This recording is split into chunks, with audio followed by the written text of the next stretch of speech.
चल रहा महाभारत का रण, जल रहा धरित्री का सुहाग, फट कुरुक्षेत्र में फैल रही नर के भीतर की कुटिल आग।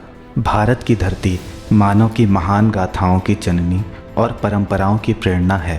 प्राचीनतम गाथाओं के झरोखे से आज हम एक ऐसे पवित्र स्थल की चर्चा करेंगे जिसे ब्रह्म क्षेत्र, उत्तरों देवी, ब्रह्म देवी और धर्म क्षेत्र जैसे पावन नामों से भी जाना जाता है। कुरुक्षेत्र के कई हिस्सों में की गई सर्वेक्षण के आधार पर यह कहा जा सकता है कि यह स्थान हड़प्पा सभ्यता से पहले अस्तित्व में था। कुरुक्षेत्र को पहले थानेसर या स्थानेश्वर कहा जाता था।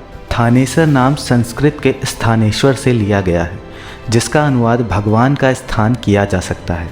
कुरुक्षेत्र धार्मिक महत्व का स्थान है और देश के सबसे पुराने शहरों में से एक है। रहस्यमयी कहानियों और लोक कथाओं से भरपूर कुरुक्षेत्र हिंदू धर्म का पालन करने वाले लोगों के लिए एक पवित्र तीर्थ है। यह वह भूमि है जहां महाभारत युद्ध के दौरान श्री कृष्ण ने अर्जुन को भगवत गीता का उपदेश दिया था। यह स्थान ऋग्वेद की रचना का जन्म स्थान है। मनुस्मृति की रचना भी यहीं हुई थी।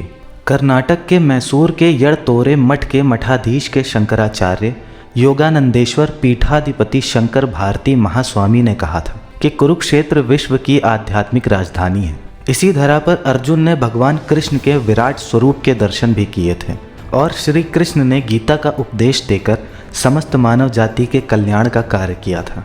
महाभारत के भीषण युद्ध और भगवान श्री कृष्ण द्वारा दिए गए गीता ज्ञान का एक गवाह कुरुक्षेत्र आज भी उन स्मृतियों से जुड़ा है। द्वापर युग के इस धर्म युद्ध पर राष्ट्रकवि दिनकर ने अपनी सजीव शैली में लिखा है, धर्म युद्ध छिड़ गया स्वर्ग तक जाने के सोपान लगे, सदगतिकामी नरवीर खड्ग से लिपट गवाने प्राण लगे, छा गया तिमिर का सघन जाल, मुंद गए मनुज के ज्ञान नेत्र, द्वाभा की गिरी पुकार उठी, जय धर्म क्षेत्र जय कुरुक्षेत्र। महाभारत यहीं पर चल रहा है, संसार का भाग्य रण में जल रहा है। महाभारत यद्यपि एक भीषण और संहारक युद्ध था, किंतु अनंत काल तक मानवता इस धर्म युद्ध की कृतज्ञ रहेगी। इस धर्म युद्ध के परिणाम भी धर्म युद्ध की विजय का उद्घोष थे।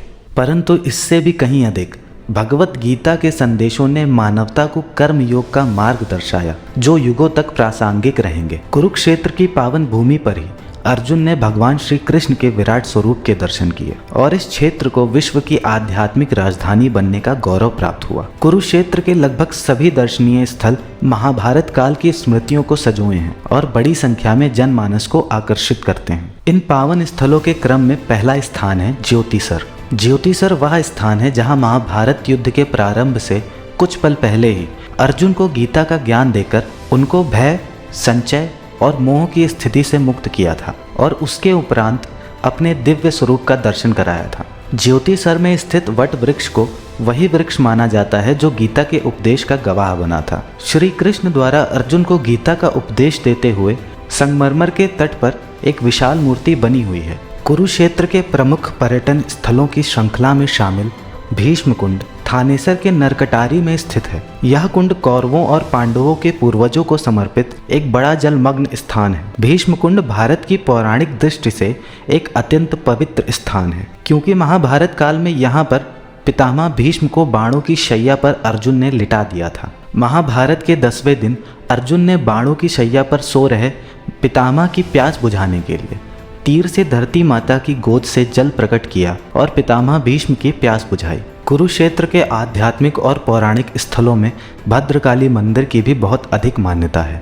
इस मंदिर को देश भर में मां सती के 51 शक्तिपीठों में से एक माना जाता है। कहा जाता है कि इसी स्थान पर मां सती का तखना गिरा था, इसलिए यह स्थान श्रद्धालुओं के लिए बहुत ही महत्व रखता है। महाभारत काल की स्मृतियों को संजोए यहाँ कर्ण का किला भी दर्शनीय है। पौराणिक कथाओं के अनुसार इस किले का निर्माण महाभारत काल के दौरान राजा कर्ण ने करवाया था।